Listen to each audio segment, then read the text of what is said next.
Hola chicos, buenos días, ¿cómo van? ¿Cómo va todo? Bienvenidos, sigan. Les presento un poco mi espacio. Este es el lugar donde vivo. Les voy a presentar el lugar de rutina de estudio. Bienvenidos, sigan. Bueno, aquí está todo como muy cerrado. Les presento como el lugar donde estudio siempre. El piano, pues donde pasa uno la mayor parte del día. Todas las obras, el repertorio. Incluso que quede tiempo también para otras cosas, para otras lecturas. ¿Cierto? Nunca está de más para la geografía, que es una de mis pasiones. Y esto es un poco de mí, pues siempre me lo traigo aquí para el cuarto para poder compartir los momentos pues como más íntimos con él, que es el espacio de poder compartir la música. Desde muy chiquitos, mi padre y mi madre nos inculcaron mucho la cultura y las artes en la casa. La pintura, la escritura, también pues la música pues no fue por aparte, pues que no fue en vano el apoyo a la música que nos hicieron. Desde muy chiquitos empezamos, mi hermano en la guitarra y yo en el piano. Tendría yo 6 7 años, recuerdo. Y creería yo que fue como esos amores que uno no busca, sino que simplemente nos encontramos en ese momento. Yo empecé con el piano y fue algo muy natural. Es muy curioso porque cuando era pequeño yo no era de los que pasaba horas y horas sentado al piano. Yo creería que esa disciplina la adquirí un poco mayor, ya incluso un poco tarde de lo que uno le debiera adquirir, sino fue algo mucho más natural, algo mucho más libre, entonces la encontraba como un espacio donde yo me podía conectar con algo diferente a un lenguaje que uno normalmente manejara. Pues porque muchas veces uno se pone a pensar, hubiera estudiado más cuando era chiquito, hubiera estudiado más en esta época de la vida. Sí, pues obviamente mi vida hubiera sido pues absolutamente diferente y otro sería el cuento en este momento. Pero lo que yo siempre pienso es que cada una de las etapas de la vida, cada uno de los momentos de la vida nos dejan algún aprendizaje y ese algún aprendizaje lo estamos usando hoy en pro de algo. Eh, Muy seguramente, si no hubiera vivido diferentes etapas en mi vida, no me hubiera aventurado a hacer este proyecto de las últimas tres sonatas de Beethoven, sino que pues, de pronto estaría en otro lado o incluso ni siquiera me hubiera aventurado por seguir el piano. Pero yo creo que la vida también misma se va encargando de uno mostrarle el camino que uno debe tomar y el camino que lo está apasionando en ese momento. Normalmente intento ser lo más organizado del mundo, entonces pues tengo siempre una lista de actividades. En esa lista de actividades pues planeo cuál es el estudio que debo hacer ese día y incluso intento ser muy específico. Si por ejemplo, no sé, en este caso tengo aquí la Opus 111, que es la última de las sonatas, entonces la suelo rayar mucho porque al momento de uno estar estudiando la partitura, uno sí está viendo como todo el código de notas, por así decirlo, pero también hay algo implícito detrás de que no siempre está escrito. Y uno se ayuda un poquitico, no sé, alguna respiración, tener en cuenta esta voz melódica, o tener en cuenta con este pasaje que son puras sextas, ¿cierto? Hay pasajes que son terribles y están súper rayados, ¿cierto? Entonces son una cantidad de información que si bien no trae la partitura, uno la tiene que escribir. Por lo menos yo personalmente sí lo hago porque me parece muy importante acordarse de todo ese discurso musical cuando uno lo está estudiando. Justamente estaba trabajando, perdóname, me voy a voltear acá, eh, este último segundo movimiento de la Opus 111, que es justamente la última de esas obras. ¿Por qué traigo a colación este segundo movimiento? Me parece supremamente interesante, pues porque si bien es una arieta, pues como casi como una canción, tiene un tema. ¿Cómo decir que un tema? Como pues así se los voy a poner en términos súper coloquiales, como si tuviéramos una parte de un coro y lo que el Beethoven hace a partir de todo ese movimiento es variarlo. Ejemplo, entonces aquí normalmente, ya que estamos como en esta intimidad, le pongo mucho la sordina porque los vecinos pues me suelen matar si no se la pongo porque siempre suena más duro el piano. Pero a lo que voy es, ¿cómo empieza con el tema siendo tan sencillo y tan cantable?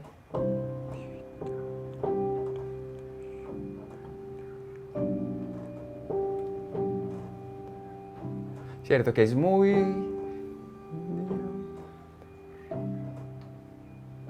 Uno diría, pues parece una canción sencillita, ¿cierto?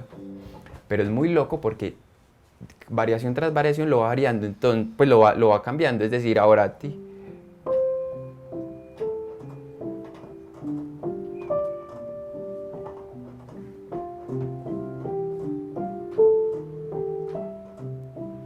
Y ahora...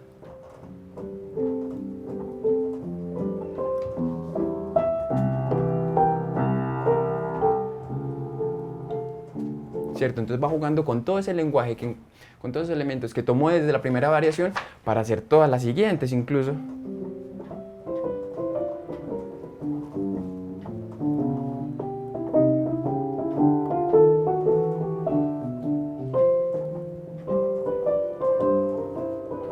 Y así se va variación tras variación, metiéndole un sinfín de nuevos elementos que vayan organizando pues justamente ese discurso.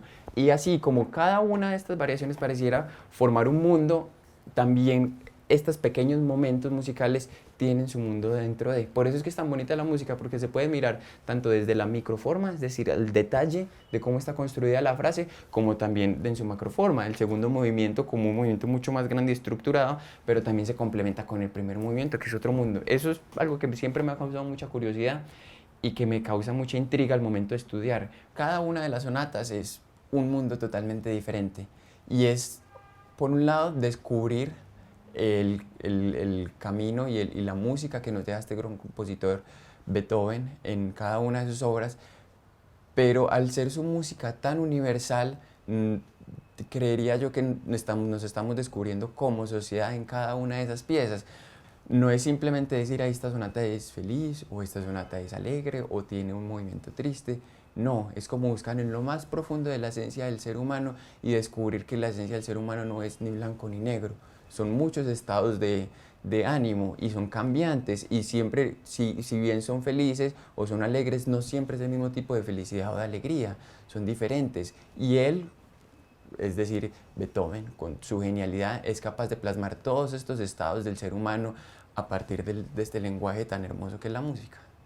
Que aquí justamente tengo las tres, pues la Opus 109, 110 y 111, que fueron las últimas tres sonatas que Beethoven compuso. Si bien no fueron sus últimas obras para piano, hubo bagatelas también, pero de las sonatas, él compuso estas últimas tres que salieron pues así como en bloque.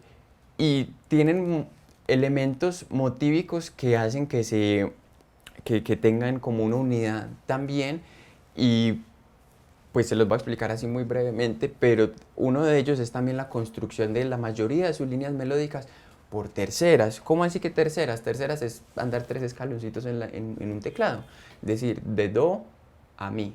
Eso es uno de los elementos que Beethoven me parece genial, y es como tomando elementos musicales tan específicos es capaz de hacer música tan bella sin dejar de ser absolutamente matemática y como cuadriculada y como, ay, tengo que poner esta nota más esta para que esto cuadre perfectamente. Eso es una cosa que me parece muy, muy loca de Beethoven, que a pesar de su estructuralidad en la música, es capaz de hacer música tan profunda y de tantas, y de tantos, sí, y de tanta profundidad y de tanta diversidad, porque por ejemplo esto parece un área de ópera. Y así en todos los sentidos. Tengo una experiencia pues personal y una anécdota que fue con un pianista brasileño muy bueno, que estábamos trabajando esta obra, los dos, y me contaba, ven, ¿no te parece que el segundo movimiento es como Beethoven sabía que ya no habían más, no iba a escribir más sonatas? ¿Por qué? Porque por un lado normalmente las sonatas tienen más de dos movimientos. Él hizo dos adrede, o sea, él sabía que la gente le iba a decir, ve, ¿por qué no compusiste el tercero? Simplemente me hizo como caso, me hizo todo eso. Y es el camino ya como, después de toda la tormenta del primer movimiento, allá el caminar del silencio. Y justamente hace millones de variaciones, un montón de música antes de, y al final termina simplemente con un acorde llano de do mayor. Como quien dice, ya, para mí es como ir hacia el descanso más plácido, que es la muerte también justamente. Sabía que no iba a haber más música después de eso, pues en un sentido metafórico hubo mucho más, hubo obviamente mucho más, y hubo unas bagatelas, pero en cuanto a sonatas no hubo más producción de ellas.